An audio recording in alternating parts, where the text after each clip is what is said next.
Thank you so much, Manu. Yet another remarkable talk that was, I could fully see the audience enjoying. And now we open the floor for questions. I will begin. Manu, how many of these texts or those courses that they wrote were written in English? The 19th century ones are largely in English, because once the Protestant evangelicals came, there was a huge publishing market in Britain, where they were recounting what was happening in India. Images were being drawn of human sacrifice, etc. A lot of that missionary journalistic writing is in English. A lot of the earlier stuff is in different languages. There's some in Portuguese, Dutch, other European languages, based on the background of the missionary. And the Indians you mentioned, they were writing in both. So Ramohan Roy wrote both in English and Bengali. So he translated himself? Yeah, he not translated. I mean, there are changes. So the way he would address his Bengali audience is slightly different from how he would address his English audience. But he was definitely keen to cultivate that audience, because his Bengali texts were often published by him at his own expense and distributed for free, because he just wanted people to engage in these debates. He wasn't looking to make money. He really wanted to get a public conversation going. Pillai wrote extensively in Marathi. He also wrote in English. His famous book Gulamgiri is in Marathi, but dedicated in English to the people of the United States. So they were often fluent in multiple languages. And by the mid-19th century, a lot of Indians spoke English. In fact, here in Bombay, one of the first articulations of nationalism took place in a newspaper called the Bombay Gazette, through a series of letters written by Dadoba Pandurang's brother. I forget his name. He was a young man in his 20s who actually wrote a series of letters in English to an English audience, arguing why colonialism was bad.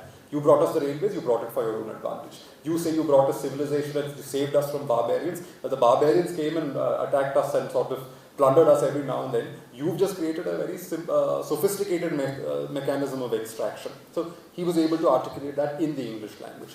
Indians owned the English language to fight the British. And even this articulation of Hindutva, was English used as a tool to tell that story to a wider audience? Very much. Savarkar also wrote a lot in English. He of course wrote a lot in Marathi. His journalism and songs, and people often say his Marathi writings are a lot better than the English writing, but it's the English books that are more widely known, because again, when he's crafting Hindutva in the English language, if he writes it only in Marathi, it's only going to be read by a Marathi audience. He's doing it consciously in English because he wants a pan-Indian audience to engage with that idea. Can you tell us what inspired this book? This is quite different from the early books. Yes, very. But I've been interested in it for a while. When I was 21, I wrote my master's thesis on the modern Hindu identity and Hindu nationalism. So the idea was always there, and I always thought I wanted to do a book on the theme. But this is the kind of topic you need to really read up on and be very certain of before you can even attempt to write a book. So 2019, 8 years later, is when I thought I would do a book. 2020, I did 4 chapters, realized that I needed to do more homework, so I dumped the book and went back to the drawing board to do my research, and it was only this year that I finally finished it. So technically it began in 2011, the whole process of understanding this phenomenon, and it's taken, in that time I've revised a lot of my own views. As a 21-year-old, I was very led by other people's arguments. So this whole argument that Hinduism is a 19th century invention, before that there were just disconnected cults that had nothing, just a fluid sort of fabric with nothing in common. I did buy into that as a 21-year-old. But then, as I got older, did more reading, I started to doubt the certainty of that statement and thought that actually it's a bit more complicated. People don't passively get invented by foreigners. Just because a foreigner comes in and creates the word Hinduism, how is it that millions of people latched onto that word? They latched onto it because they recognized something there. They saw value in the word Hinduism, because there was something already there, and this was just a label that they saw as useful. Just as the English language was appropriated by Indians, even though it came from outside, we saw in it a vehicle with which we could identify and articulate something we believed in, something like that. So paradoxically, it was the missionary who actually kind of fueled and. So the reason I use this prism is precisely that, which is that we often think of this whole Hindutva debate purely through Hindu-Muslim relations, understandably, because in the present, that is how it is animated. That's the prism that works. But if you look at the historical arc, to me it was very obvious that the presence of Christianity and Christian power rather than Christianity. As a religion, as I said, people were okay with having Christianity, but when it was backed with power and an evangelical state under the British, that's when you actually see Hindus forming themselves into a political bloc. Later, of course, the Muslim also becomes the enemy, as it were, under Hindutva. Savarkar, Tilak, they all do vilify the idea of the Muslim. But the roots of this in many ways do come from what happened in the colonial period with Christian missionaries and white men.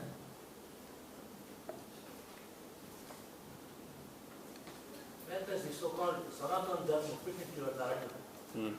Well, it's a relatively new term in the sense that before 100, 150 years, nobody seems to have used this term at a pan-Indian level to define the Hindu identity. As I said, I don't think people had any need to define it.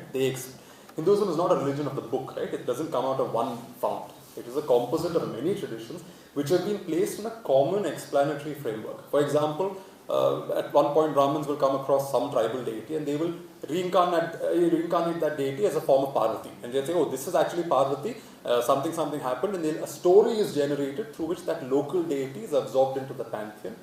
The local deity retains her localness and her local attributes, but at the same time becomes part of the broader narrative. So to me, when I talk of Hinduism in a broader sense, it is not the philosophy. It is this common explanatory framework, and the real texts that convey this are the Puranas. People often say that the core of Hinduism is the Vedas. But actually no, it's the Puranas that in many ways reflect the historical richness of Hinduism. And it is through Puranas that this complicated, intricate framework is created that we now call Hinduism. Sanatana Dharma was a traditionalist word that came up largely in the 19th century to defend an orthodox vision of Hinduism. And since then it's grown more popular now. And again, I don't delegitimize it in the sense that all communities reinvent themselves over different periods of time. And as they reinvent themselves, they value some things over other things. We value a certain number of principles today. It's entirely possible 200 years from now, Hindus of the future will value a different set of ideas because their world is different. So, I wouldn't say that it's somehow illegitimate or an ahistorical term or whatever. Historically, it wasn't used like this back in the day, but today people do give it value and they use that umbrella term to explain their identity. And for them, it has validity.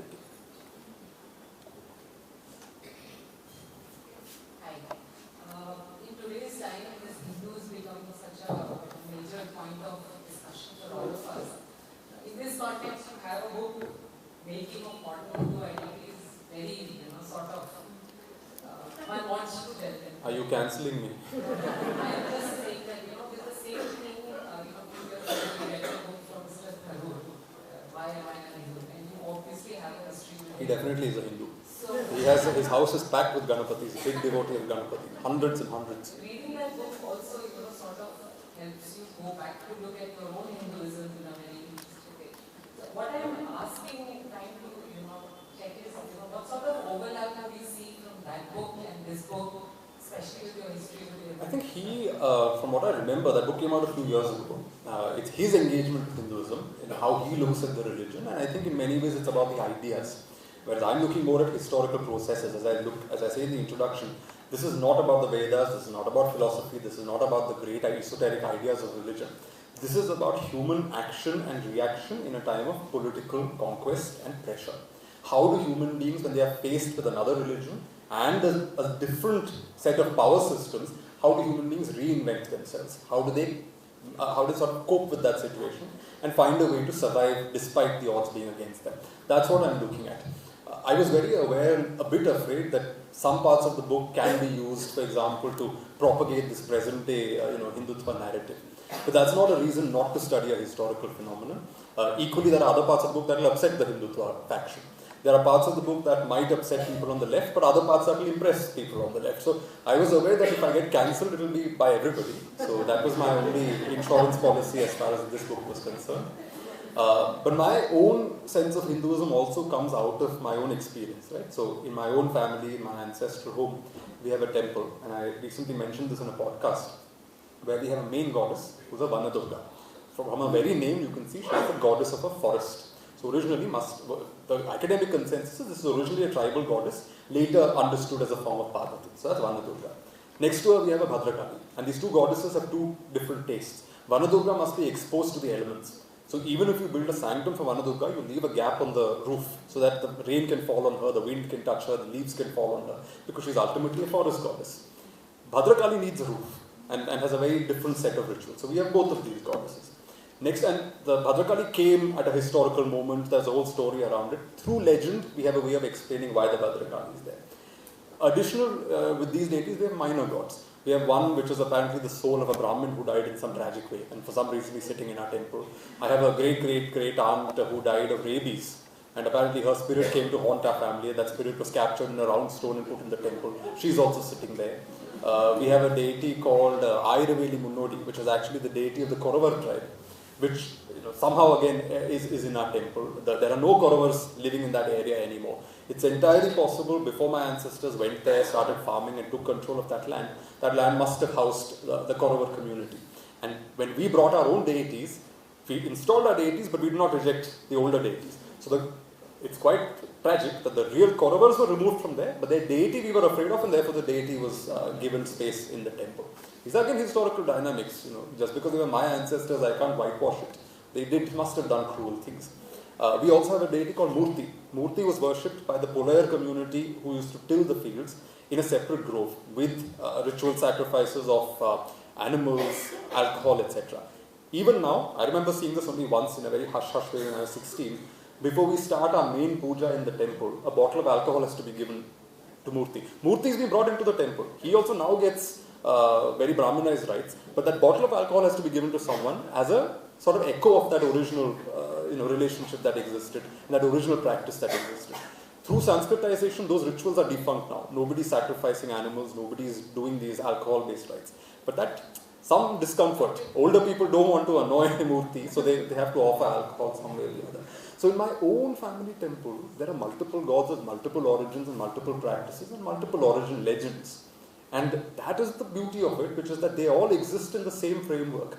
One, as I said, the Devis with the Brahminized rituals cannot begin their rituals till the alcohol is offered to Murti outside. Each needs the other to survive. And when Murti was abandoned because of Sanskritization by his own worshippers, that Murti was brought into the temple. So it's that framework again that was very visible to me in my own family. It wasn't about the great ideas. Nobody sat and read the Vedas, because we are not a Brahmin community. Forget Brahmins. Within Brahmins, not all Brahmins were permitted access to the Vedas. Only a small segment of Brahmins had access to the Vedas. Even within that, very rare was a Brahmin who knew all the Vedas. Usually it was 1, 2, maximum 3, Trivedi, Chaturvedi, etc. These surnames come out of it, but in practice, very few Brahmins had access to the entire corpus. So the texts are there, but they in many ways do not exemplify the reality of Hindu culture. I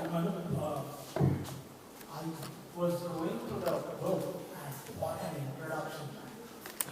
I was amazed. I would like to know the genesis of it and how much time it took, that intro by the way, because that was astounding. Yeah, that's my trick in general, which is to get people to take an interest in the intro. So even after that, if they get bored with the book, it's fine. You've already bought my book. So I get my royalties. But that intro did need a lot of work. I think it was something I did first in 2020, revised it multiple times, and finally, even I think before we went to press, I was making changes on the PDF, much to my publisher's annoyance, to that final PDF before we went to press. That introduction did need a lot of work. But I am, as you said, I am also very proud of that introduction. I'm very happy with that chapter. Hi, Manu. My question is, India has always accepted, over the years. So the title God's done. So where did, because there were acceptance of the foreign rule, they were working together, they were doing trades off together. So where did you feel it triggered? See, it isn't factually correct to assume that it was with the foreigner that the guns came into the equation. Forget guns. Weapons. There was lots of violence within Hindu groups before this period. As I mentioned, Shaivas and Vaishnavas were not getting along permanently. We actually have a case, I forget which temple town it was in Tamil Nadu, where it was a Shaiva temple and they wanted to introduce Vishnu into that temple. And priests went and jumped off a tower in protest because they did not want Vishnu in a Shaiva town, in a Shaiva temple system. You have, as I said, Jains being killed. You have Veerashaiva literature in which the numbers are exaggerated, but it says things like X thousand Jains were killed by such and such a person. And the language sometimes, it's quite striking. There's this one text, again, Veerashaiva, I think it's not the Basava Purana, something else, which basically says that, this particular Shaiva went there and he saw that, there's a poor, lonely Shiva temple in the middle of all these dazzling Jain shrines. And then he roused all the Shaivas to come and break the temples and smash their dolls. So it's interesting that the word doll is used for Jain idols, because that same word would later be used by the more sort of aggressive Islamic powers for Hindu idols. So it's not as if violence did not exist within the Hindu ecosystem. There's also different kind of violence, which takes place over a long period of time. There are lots of temples, just as I mentioned, my ancestral place where the Kauravas have vanished, but their deity remains. There are lots of temples which begin with one set of people, but later move into the custody of another set of people. The Padmanabha Swami temple in Trivandrum, one temple legend will tell you that there's this great Swamiyar who was, had a vision of Vishnu and then came looking for Vishnu and got a vision finally in a forest, and that's where he built the temple. But there is another legend that also is old, in which a Pillai woman, a Dalit woman of a marginalized caste, she's working in the fields, she comes across a divine child, and she sort of places the child there and starts worshipping the child, etc. And that is what culminates and becomes the Padmanabha Swami temple. So that legend, that was originally a grove or a temple belonging to a Dalit community. And even now Padmanabha Swami is offered food in coconut shells. Now it's of course covered in gold foil and all of that. But that original offering of coconut shells is a peasant offering something to the deity. It was a local god in the hands of a very different community. But over a period of time, not only did kings come in, take over the temple, glorify it, etc., the Pullayars were no longer allowed to even enter that temple. So, they, until 1936, as a Dalit community, they had no access to the temple. That is also a form of violence, right? Where you seize somebody else's, religious places, as it were, and do something else with it. So, again, these trends are not new in our country. They've always existed.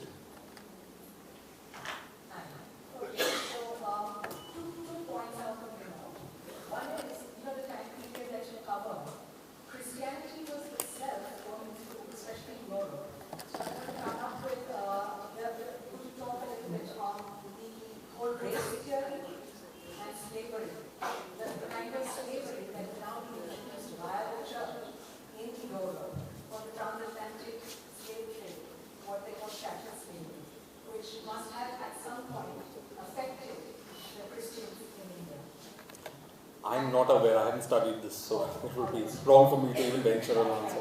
So chattel slavery, because one of the things that the church allowed the people to be enslaved and taken across the Atlantic was that the church said that because they were black people, they were like animals, and therefore did not have the same rights as humans. So you do see that in Goa, not in the same way, I wouldn't call it slavery. But there was a situation created where it was essentially like living in a pressure cooker, which is that, even if you weren't forced to convert, a lot of social status, a lot of position, a lot of access, mobility, jobs were made contingent on being Christian, which meant people either had to flee, and lots of communities did flee, but the other option for people was to convert.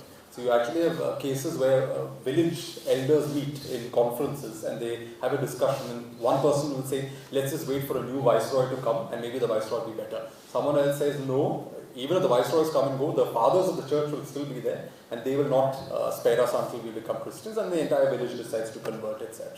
Yes, so that was my second point, because I remember reading something about there being an inquisition, like what was carried out in Europe. Yeah, that was important to go. Yeah.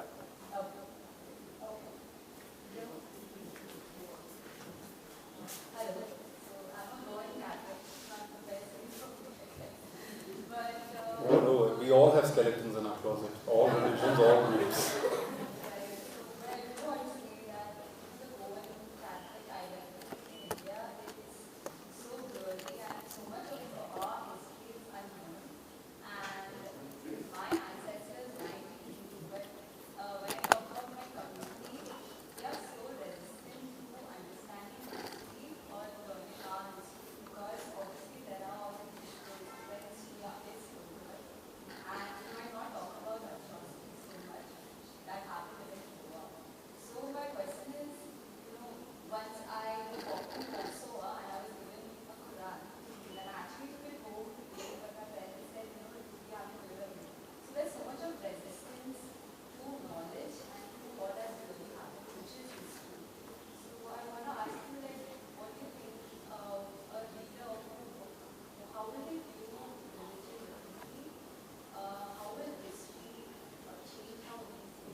history always brings up all these interesting questions and makes you question received wisdom, right? That's why history is also fun to study.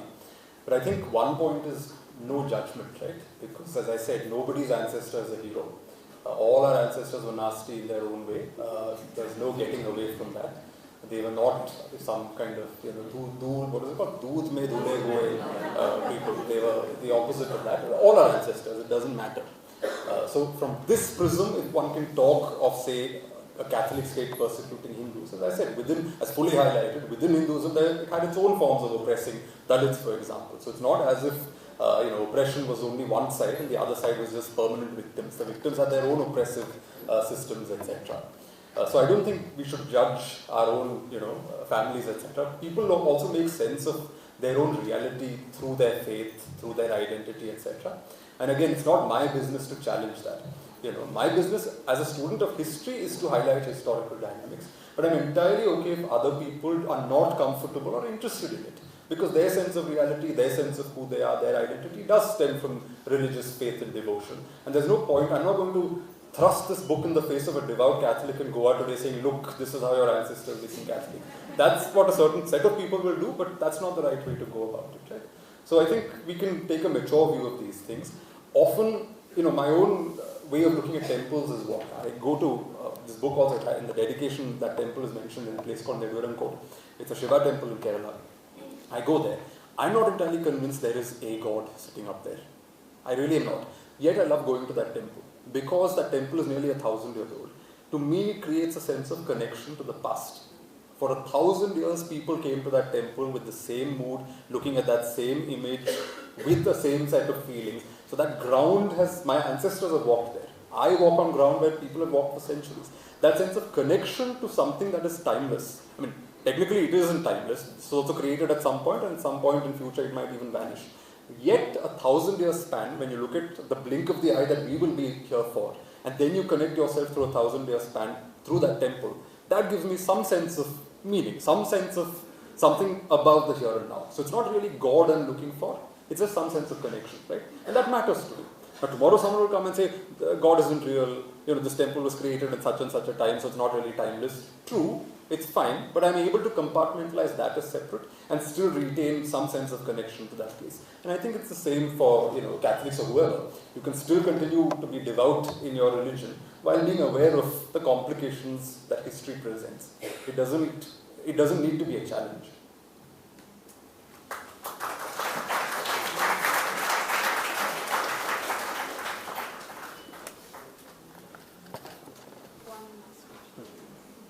What time is it? In a nutshell, what would you say is a Hindu identity? Because the way I understood it, and from listening to you and just further corroborating it, is it's in relation to a Muslim identity, a Christian identity. Because otherwise, everyone looks at themselves as a Maratha, as a Muti Brahmin, as a Chettiar or Nair or whatever. So would you agree with that, or is there something else? Not entirely, because if you look at even the pre-colonial period, Hindus already had a sense of a sacred geography in this country. So even when the missionaries come, there was a missionary in the 17th century who comes and speaks to Tamils in Tamil Nadu, and they first give him us local geography. They say we have Tirupati, Rameshwaram, Madurai, Srirangam, these are our major temples. They give him us local sacred geography. But then they speak of a pan-Indian sacred geography. They mention a Kashi, a Dwarka, other places which they've not actually seen, which is far away from them, but they're aware of its existence and they know it has some sacred value. So clearly there was some sense of awareness of some shared cultural phenomena, that necessarily, and it didn't necessarily need a name, but awareness can exist. As I said, just a baby born is still a baby, it's a real thing, even if it hasn't been given a name, right? The name appears because of other processes, etc. It's a little bit like that. And religious identities, all religious identities, define themselves based on another religious identity. If you look at studies of Christianity, you will see how the Christian identity takes form originally in contrast to what we call Judaism. The two of them sort of branch off, and that's when each sort of distinguishes itself as a separate tradition.